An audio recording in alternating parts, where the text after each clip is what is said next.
My name is John Fellows. I'm a graphic designer, illustrator, and artist living in Crested Butte, Colorado. The type of art I do is contemporary folk, because it has this folksy look to it and it's an old medium, but sometimes there's a contemporary spin on the usage of it. Doing block printing was something I rediscovered in college, and I just kept doing it for myself for years and years and years. After college, I'd go to Europe every summer and create my own postcards to mail home. It was just something I just kept doing, and I just found the style that has just been refined over time. My favorite thing to do in the outdoors, I think, would be skiing. Any chance we get, especially in the winter, is just running up to the mountain and skiing as much as we can. Summertime, it's the same but opposite. It's just running to the mountain and hiking as much as we can. Just basically trying to get away from being inside the studio and just spending time outside.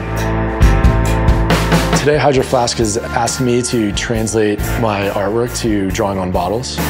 It's a celebration of what we all love: water, mountains, trees, forests, pretty much everything. I was an Army brat, and one of the places we were stationed was in Germany. And we drove around Europe, always camping. The outdoors were always there. Then just as I grew up, it still always stayed with me, wanting to be out in the woods and being near water and rivers.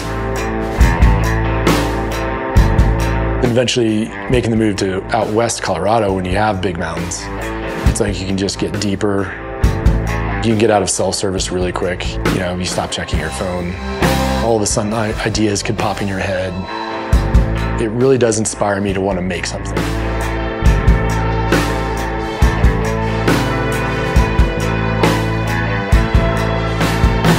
When I started picking up block printing again in college, it was a way for me to break away from the computer, get back to doing something with my hands. There's no undo button when you're doing it by hand. You have to embrace the imperfections. You have to embrace making mistakes and things not printing perfectly. And I think that's what makes a print look better. In my work, I use a lot of found paper and old vintage maps because it adds a certain depth to the piece. It's not just a print on white paper. It's adding another layer of a story to it. So it could be mountain ranges printed on an old map of the Alps. And that gives the piece a very old, hands-on aesthetic. It doesn't look like it was brand new. It could have been created decades ago.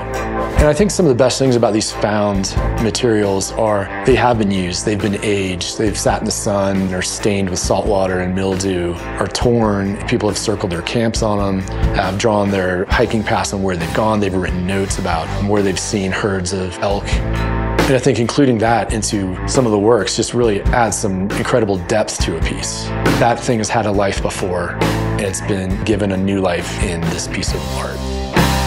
To create something that looks really good in just black and white is really hard. Black and white with a pop of red or something just looks so nice.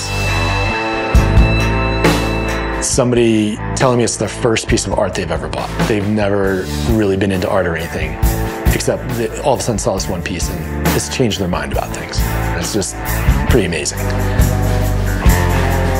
And I think that's one of the best things about being in the outdoors, whether you're doing something physical, skiing, biking, hiking, or you're just relaxing by a river. It's just the whole experience of being in the moment.